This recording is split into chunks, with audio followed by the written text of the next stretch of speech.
দেখতে পারবেন সুন্দরবনের পাশে বসবাসরত মানুষের কত ভয়ঙ্কর ভাবে তাদের জীবনযাপন করতে হয়। ভিডিওটা কন্টিনিউ করুন, সম্পূর্ণ ভিডিওটা দেখুন, অবশ্যই আতঙ্ক থাকতে হয়। সুপ্রিয় দর্শক শ্রোতা, ইতিমধ্যে আমরা সুন্দরবনের একেবারে দ্বার প্রান্তে চলে এসেছি। আপনারা দেখতে পাচ্ছেন নদী পার হলেই ওপারে সুন্দরবন। আমাদের আর.কে রোকন ব্লগসের সমস্ত টিম সকলকে নিয়ে আমরা সুন্দরবন ভ্রমণের জন্য চলে এসেছি। এই সুন্দরবন ভ্রমণকালে আমরা এসে এই গ্রামবাসীদের যে কাছ থেকে যে তথ্য পেলাম, খুবই ভয়ঙ্কর তথ্য ছিল। পুরো ভিডিওটা দেখতে থাকুন। আর.কে রোকন ব্লগস চ্যানেলটি সাবস্ক্রাইব করে আমাদের পাশে থাকুন এবং ভিডিওটা ভালো লাগলে অবশ্যই একটা লাইক করবেন এবং কমেন্ট করে আপনার মতামত বলে যাবেন। গ্রামবাসীদের যে ভয়ঙ্কর তথ্য আমাদেরকে দিয়েছে, এর জন্য দোয়া করবেন, আমরা যেন ওপারে ভালোভাবে ফিরতে পারি। সবাই দোয়া করবেন। হ্যাঁ প্রিয় দর্শক শ্রোতা, এখন আমরা সুন্দরবনের ভিতরে প্রবেশ করেছি এবং সুন্দরবনের যে আকর্ষণীয় দৃশ্যগুলো এগুলো আপনাদের দেখার জন্য চেষ্টা করে যাচ্ছি। আমাদের সাথে একজন স্থানীয় একজন প্রতিনিধি আমাদের সাথে আছেন। আমরা এখন ওনার কাছ থেকে কিছু কথা জিজ্ঞাসা করব। আমাদের কাছে বলবেন ভাই?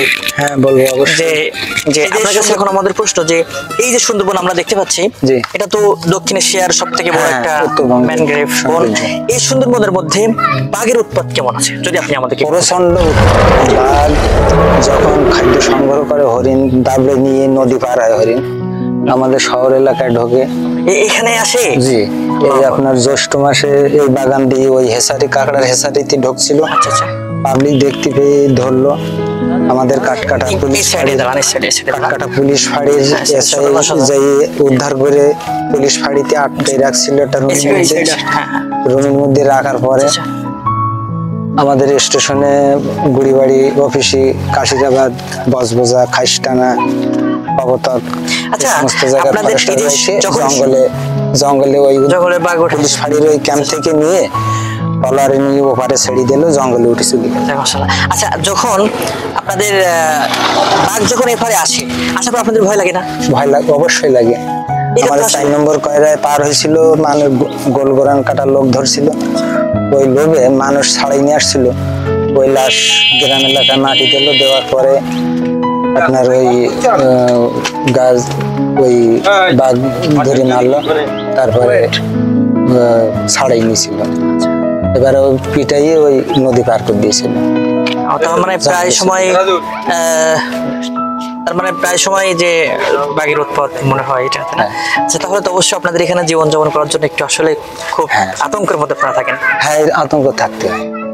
আপনার এখানে ওই যে ঝড়াটা না, ওই যে জাল ধরছে, ওখানে কুমির ছিল, এই 2 দিন আর আসতেছে না। ওইখানে 24 ঘন্টার জন্য ছিল। আচ্ছা আচ্ছা। পুরানো কুমির ছিল, কুমির উনি প্রতি বছর আসে। এবছর আসছে, এসে 15-16 দিন ছিল। আপাতত 3 দিন দেখছি না। আপনারা কি এখান থেকে সরাসরি দেখতে পাচ্ছেন? হ্যাঁ, এখান থেকে ছবি উঠাইছে মানুষ, ওই যে জাল ধরছে ওই ঝড়ের মধ্যে ছিল। কুমির কি কারোর কোনো ক্ষতি? না, কোনো আজ পর্যন্ত কোনো ক্ষতি করেনি। আমি শুনছিলাম কুমির খুব ভালো। যে আমি যাক মাশাআল্লাহ, আমি আপনাকে অসংখ্য ধন্যবাদ আমাদের আর.কে রোকন ব্লগের সাথে থাকার জন্য। ভালো থাকবেন। এই ভাইয়ের সাক্ষাৎকার নেওয়ার পরে আমরা সুন্দরবনের ভিতরে ভ্রমণ করছিলাম প্রায়। এর জন্য পরবর্তী ভিডিও আসার আগ পর্যন্ত আমাদের সাথে থাকুন এবং সাবস্ক্রাইব করে আমাদের পাশে থাকুন, যাতে ভিডিও ছাড়া মাত্রই আপনার কাছে সবার আগে ভিডিওটি যায়। বুঝলাম না, ওই পুজোই আপনার মাথা দিতে হবে না। ঠিক